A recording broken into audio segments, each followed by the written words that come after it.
Imagine um evento acadêmico importante, onde intérpretes estão escalados para atuar no Par Libras português. Durante uma palestra, um dos intérpretes, visivelmente nervoso, comete um erro na interpretação de um termo técnico qualquer.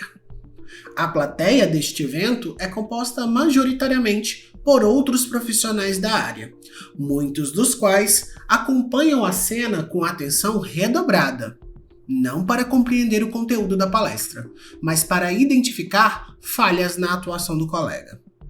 Logo após o evento, nos bastidores e em grupos de mensagerias, circulam comentários sobre o erro. Alguns fazem piadas, outros reproduzem o trecho equivocadamente interpretado, reforçando a ideia de que aquele profissional não tem a competência suficiente para atuar em eventos deste porte. Em vez de se tornarem um espaço para reflexão ou até mesmo feedback construtivo, as discussões se transformam em uma espécie de tribunal informal, onde o erro é ampliado, repetido e utilizado como exemplo do que não fazer. Dias depois, o determinado intérprete percebe que sua atuação virou assunto nas redes sociais, ainda que de forma velada. Postagens genéricas sobre a importância da preparação e o risco de aceitar demandas acima da própria capacidade aparecem acompanhadas de reações irônicas e insinuações. Claro, sem que ninguém cite nomes, mas deixando claro o alvo da crítica.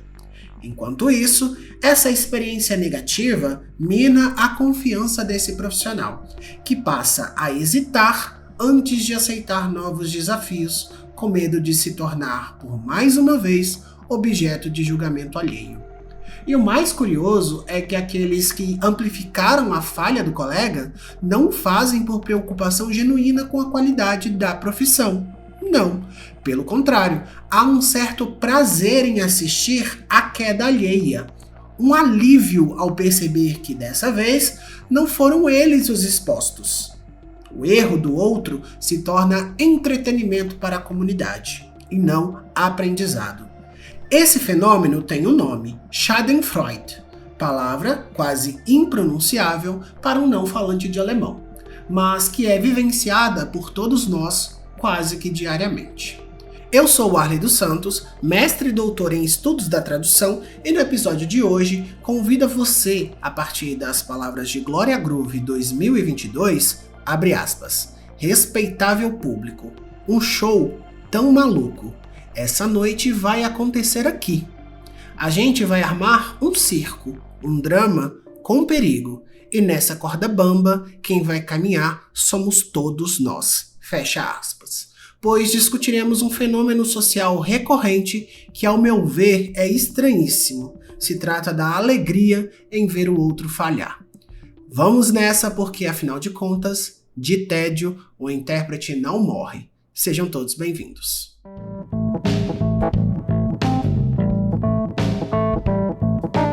Na pesquisa que eu fiz para o roteiro desse podcast, me deparei com uma pintura chamada Retorno ao Convento, de 1868, de Eduardo Zamacois e Zabala, que capta uma cena cheia de ironia. No centro, um monge luta para fazer um asno andar, puxando as rédeas com esforço, mas o animal simplesmente não se move. Enquanto isso, ao fundo, um grupo de monges cai na risada, se divertindo com a situação. Um deles até se curva de tanto rir, deixando claro que ninguém ali está muito preocupado em ajudar um nobre colega.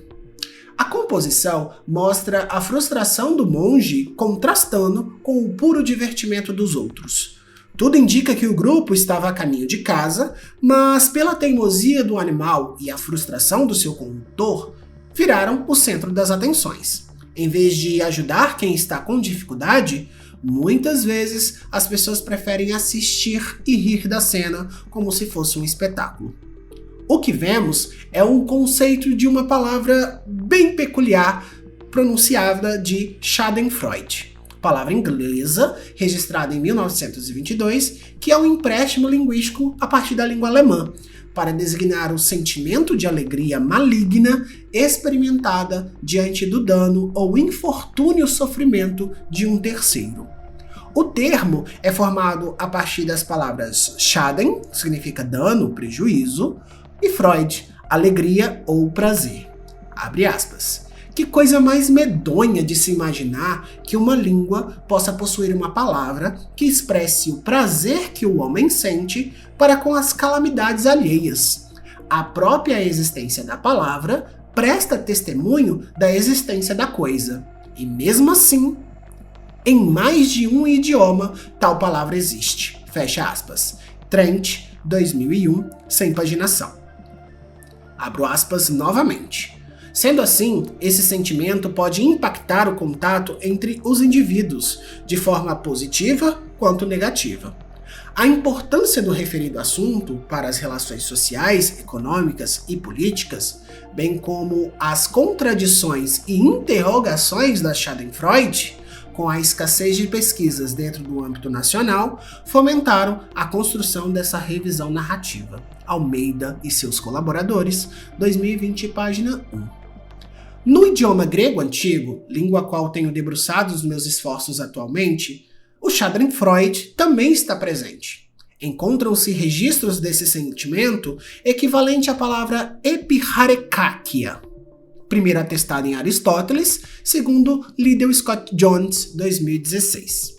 Essa palavra é formada a partir das palavras epi, que significa sobre, hara, que é alegria, e kakon, que significa mal, epiharekaikia.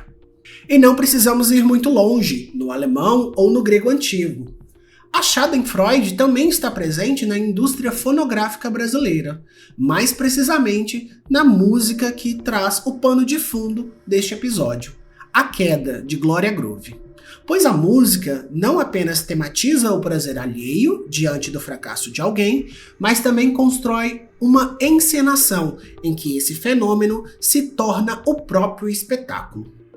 Esse fenômeno, abre aspas, é visto como aquela coisa que sentimos quando alguém que está numa posição pior do que a nossa se ferra na vida, e a gente sente aquela pontada de alegria e realização. Sabe aquele sentimento de querer que um fulano bem-sucedido caia em alguma desgraça? Sim, é Schadenfreude. Francesco, 2016, site Jus Brasil. A letra da música da GG, como é chamada por seus fãs, se desenvolve a partir da metáfora de um circo, uma estrutura clássica de entretenimento em que o público assiste a performances arriscadas, muitas das quais podem envolver quedas e falhas, o que amplifica a excitação dos espectadores. O Schadenfreude está presente nesse jogo ao transformar a dor e a humilhação em um show de consumo público. No verso, abre aspas, hoje tem open bar para ver minha desgraça, fecha aspas, a própria desgraça do eu lírico se torna um evento coletivo, onde todos são convidados a assistir e se deleitar com seus erros e derrotas. Aqui há uma crítica implícita ao modo como o público se comporta diante da vulnerabilidade alheia. A queda do outro se torna um produto acessível e gratuito, como um ingresso para um espetáculo grotesco.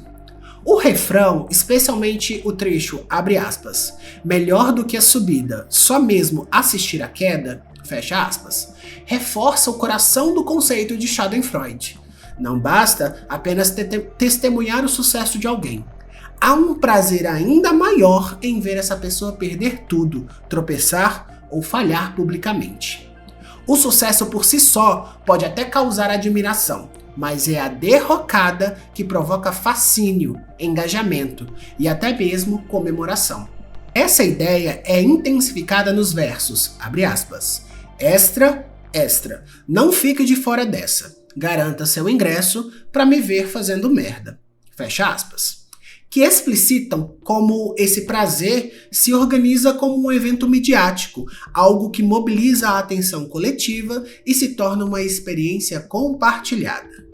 No trecho, abre aspas, daqui do alto, não tô te escutando. Você vai falando, eu vou faturando. Fecha aspas.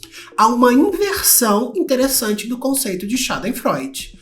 O eu lírico, ciente de ser alvo da expectativa pública por sua queda, não se rende ao papel de vítima, mas o ressignifica ao transformar a própria narrativa de desgraça em lucro e poder.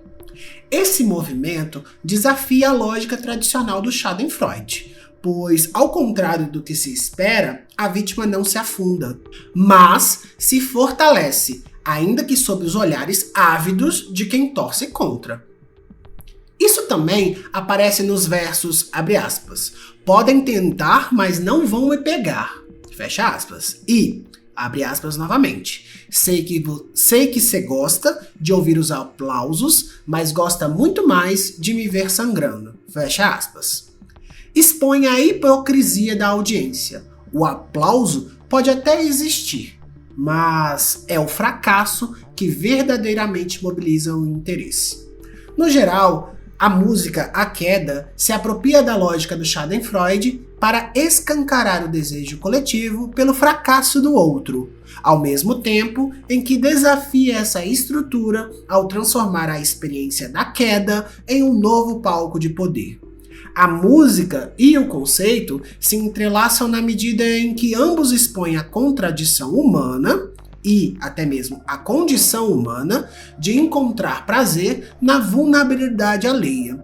Mas Glória Groove reverte esse jogo ao se apropriar da narrativa e transformar o riso dos outros em empoderamento próprio. Mas o que A Queda, música da Glória Groove, tem a ver com a tradução e a interpretação no Parlibras português? Não é raro ver colegas de profissão se tornando espectadores ávidos dos tropeços um dos outros. Um erro cometido em um evento ao vivo, uma escolha questionada em uma tradução publicada, um deslize em uma palestra. Qualquer falha pode se transformar em assunto para ser compartilhado, analisado e ainda ironizado.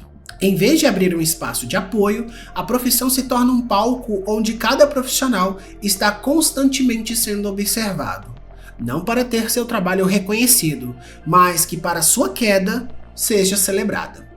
O erro de um colega vira combustível para conversas de corredor e grupos de mensagens, onde mais do que aprender com a situação, muitos parecem sentir prazer em testemunhar a falha.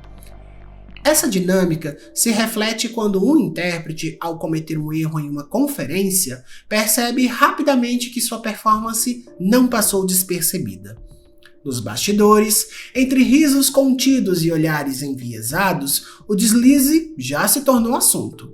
Dias depois, ele descobre que seu erro foi citado em um grupo de profissionais, onde frases como "isso que dá não se preparar direito" ou "fulano sempre se acha, mas olha aí", surgem no meio a comentários aparentemente técnicos. Não há um convite ao diálogo, muito menos uma tentativa de orientação, e qualquer semelhança com a realidade é mera coincidência. O erro se torna um espetáculo, e o profissional que errou, sua atração principal. Abre aspas. Assim sendo, a expressão de Schadenfreude traz implicações tanto positivas quanto negativas nas relações intergrupais, sendo um importante meio para a compreensão da complexidade da vida social, econômica e cultural. Ademais, é um tema ainda pouco estudado no Brasil, inclusive pela área da psicologia, e complemento muito menos pelos estudos da tradução e da interpretação no Parlibras português. Voltando à citação, e ainda imerso por inúmeras contradições e interrogações, sendo imprescindível a realização de pesquisas na área para amplificar o conhecimento sobre esse tipo de prazer malicioso. Almeida e seus colaboradores, 2020, página 3. Na tradução escrita, a lógica se repete.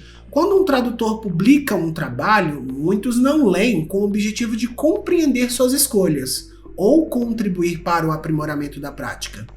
O olhar crítico não busca enriquecer a produção, mas sim encontrar falhas que possam ser expostas. Uma palavra mal empregada, uma construção menos fluida, uma referência imprecisa.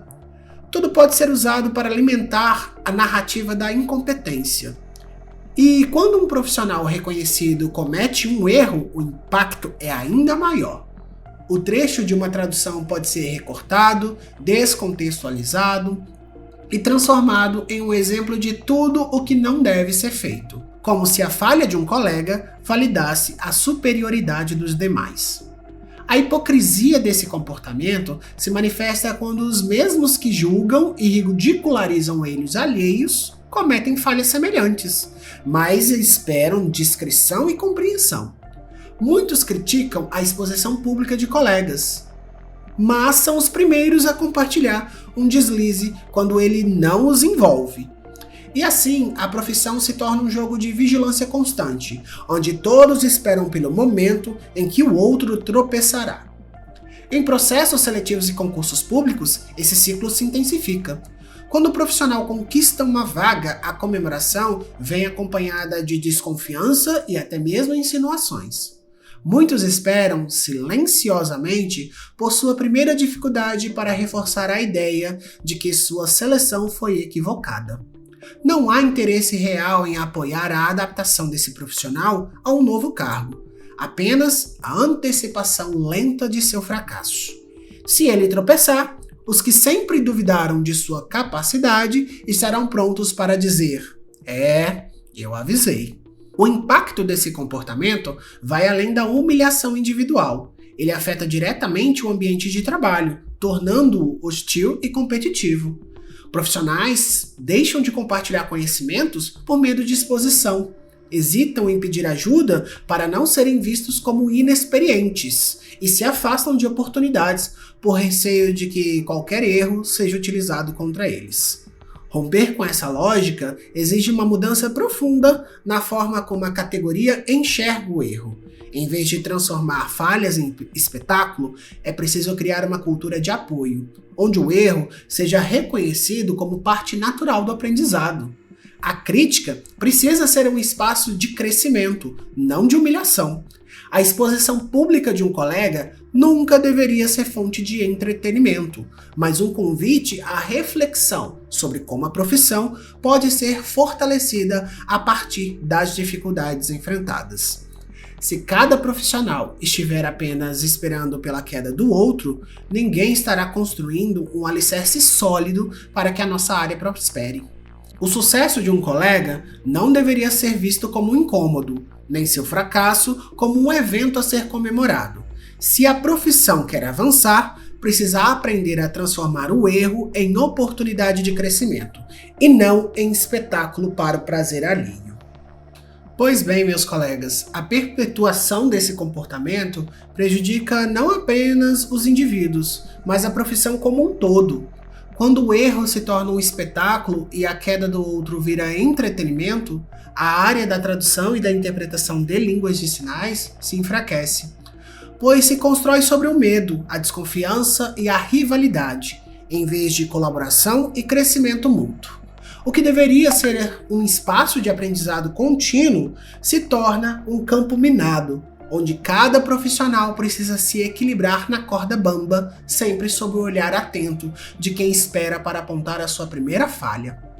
Para que a profissão avance, é fundamental abandonar a lógica do julgamento implacável e substituir o prazer da queda alheia pela valorização do aprimoramento profissional. O erro precisa ser visto como parte do processo e não como um atestado de incompetência.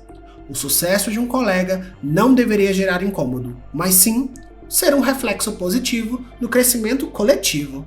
Se quisermos um mercado de trabalho mais ético e saudável, precisamos trocar a expectativa da queda pelo incentivo à superação. O profissionalismo não está em quem aponta as falhas com satisfação, mas naqueles que, diante do erro, estendem a mão para erguer, orientar e fortalecer a profissão. Enquanto houver mais olhos ávidos por ver alguém tropeçar do que mãos dispostas a ajudar a levantar, a verdadeira queda será da categoria como um todo. Voltamos a qualquer momento com outras reflexões sobre o nosso pequeno mundo da tradução e da interpretação, porque afinal de contas, de tédio, o intérprete não morre.